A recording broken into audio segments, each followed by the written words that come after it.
Uttarakhand cabinet की अहम बैठक आज शाम 4:30 बजे सचिवालय में होगी। ये बड़ी खबर आपको बता रहे हैं, जहां सीएम पुष्कर सिंह धामी की अध्यक्षता में कैबिनेट की बैठक आज रखी गई है। UK SSC paper leak case की सीबीआई जांच पर भी चर्चा हो सकती है। इस खास बैठक में सीबीआई जांच पर सरकार के सहयोगियों से सीएम पूरी राय ले सकते हैं और साथ ही यूके एसएससी की रुकी हुई भर्ती परीक्षा पर भी फैसला आज इस बैठक में लिया जा सकता है। इसके अलावा समूह ग की परीक्षाएं यूकेपीएससी के से कराने पर भी फैसला संभव है, फैसला लिया जा सकता है। इस पर भी भू कानून की रिपोर्ट पर भी कैबिनेट में मोहर लग सकती है। तो ये बड़ी खबर आपको बता रहे हैं। समूह ग की परीक्षाएं यूकेपीएससी से कराने पर भी फैसला आज इस बैठक में लिया जा सकता है। तो ये बड़ी खबर आप तक पहुंचा रहे हैं। भू कानून की रिपोर्ट पर भी कैबिनेट में मोहर लग सकती है। उत्तराखंड कैबिनेट की आज अहम बैठक होगी। मुख्यमंत्री पुष्कर सिंह धामी की अध्यक्षता में ये अहम बैठक आज होनी है। शाम 4:30 बजे सचिवालय में ये बैठक होगी, जहां पर कई फैसले लिए जा सकते हैं, जिसमें भू कानून की रिपोर्ट पर कैबिनेट में मोहर आज लग सकती है, जो 4:30 बजे आज ये बैठक होनी है। इसके अलावा UK SSC paper leak case की जांच सीबीआई से कराने पर भी चर्चा की जा सकती है। सीबीआई जांच पर सरकार के सहयोगियों से सीएम राय ले सकते हैं। यूके एसएससी की रुकी भर्ती परीक्षाओं पर भी फैसला आज इस बैठक में लिया जा सकता है।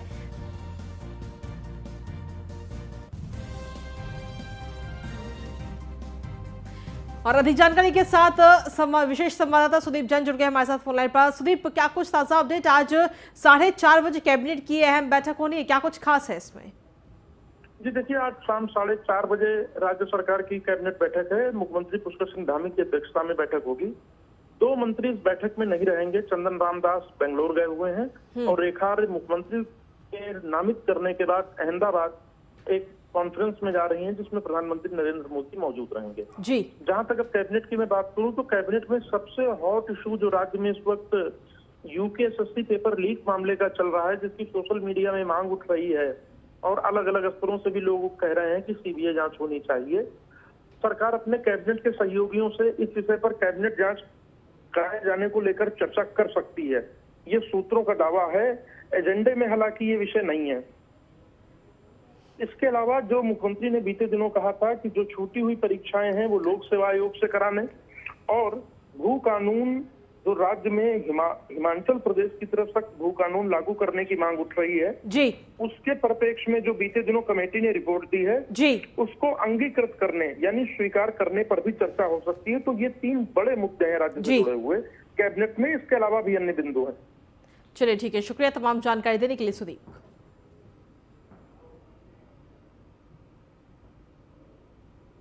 और चलिए खबरों में आगे बढ़ेंगे। उत्तराखंड के खिलाड़ियों के लिए अब एक खुशखबरी है। दरअसल सरकार ने विभिन्न खेलों में मेडल जीतने वाले खिलाड़ियों के लिए पुरस्कार की राशि बढ़ा दी है।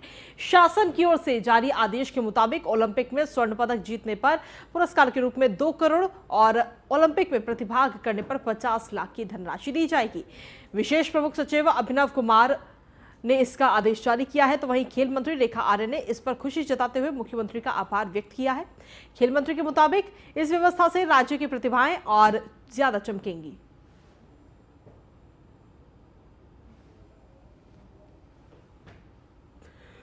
जिस प्रकार से माननीय मुख्यमंत्री जी खिलाड़ी उदीयमान उन्नयन योजना हम लोगों ने प्रारंभ करी, जो कि खेल के प्रति एक गंभीर प्रयास है। 8 से लेकर 14 वर्ष तक के बच्चों को जो है हम लोग खेल छात्रवृत्ति से आच्छादित करते हुए उनको खेल के दृष्टिकोण से हम लोग प्रोत्साहन दे रहे हैं। ठीक इसी प्रकार से अभी हमने 14 से लेकर 23 साल तक के बच्चों को भी जो है हमने खेल छात्रवृत्ति देने का एक जियो हम लोगों ने जारी किया है। उसका भी बहुत जल्दी कार्यक्रम के माध्यम से जन संदेश जो है वो देने का काम रहेगा, ताकि जो है हमारे 14 से 23 वर्ष के बच्चे भी जो है खेल के परिप्रेक्ष्य में 8 से लेकर 14, 14 से लेकर 23 खिलाड़ियों के रूप में जो हम अच्छे से उत्तराखंड को डेवलप कर सके। तो ये लगातार प्रयास है कि खेल विभाग खिलाड़ियों को भी और आने वाले समय में जो है जो भी पदक विजेता है उनको सम्मान भी दोनों को जो है सुनिश्चित कर रहा है। अच्छे कोचेस उपलब्ध करा के उनके खेल के क्षेत्र में उनके भविष्य को हम लोग सुनिश्चित करने जा रहे हैं, ताकि उत्तराखंड का नाम रोशन हो। यह बताता है कि सरकार गंभीरता से जो है खिलाड़ियों के हित में उनके प्रशिक्षणकर्ता के रूप में जो है अच्छे कोचेस उनको उपलब्ध करा सके, चाहे वो हरियाणा के लेके आना पड़े अथवा उड़ीसा के लेके आना पड़े। जो जिस क्षेत्र में बेहतर हमारे कोचेस होंगे, हमारी सरकार उनको लाने का काम करेगी और बच्चों को प्रशिक्षित करेगी। वहीं UK SSC paper leak case में अब तक कुल 35 से ज्यादा आरोपियों की गिरफ्तारी हो चुकी है, लेकिन इस पूरे मामले का मास्टरमाइंड सैयद मूसा अभी तक फरार है। सूत्र बताते हैं कि सैयद मूसा साल 2015 से ही पेपर लीक के कामकाज में शामिल हो गया था और वो अपने पास कोई फोन भी नहीं रखता है, ना ही किसी से अपनी जानकारी साझा करता है। डीजीपी अशोक कुमार का कहना है कि आरोपी शातिर है और उसकी तलाश के लिए सभी प्रयास किए जा रहे हैं। बहुत जल्द उसे अरेस्ट किया जाएगा। बता दें कि सैयद मूसा का साथ ही योगेश्वर राव भी इस वक्त फरार है, जिस पर 1 लाख का इनाम भी घोषित किया गया है।